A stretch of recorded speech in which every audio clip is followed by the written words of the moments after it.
Definitely to be able to fly. What's your biggest strength? I would say I'm pretty generous. What's one thing that people would be surprised to know? That I'm not a real blonde.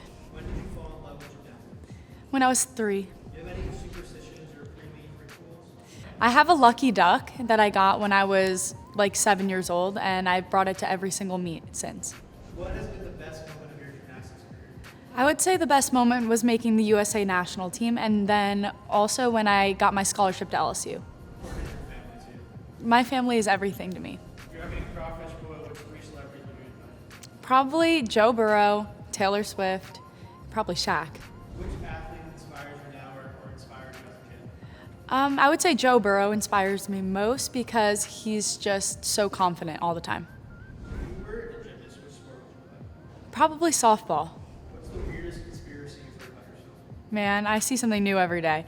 Probably that I'm dating Tom Brady. What's your favorite accelerator flavor? Rocket pop. What's something that makes you the happiest? I mean, when everyone else around me is happy, that makes me happy. Who is your celebrity look like? Sometimes I get Madeline Klein, but ever since my hair got really blonde, I don't really get it as much anymore, but I get that sometimes. Somebody you've always wanted to collaborate with? Overtime Megan. What are your 3 favorite kind of foods? Chocolate chip, sugar cookie, macadamia nut.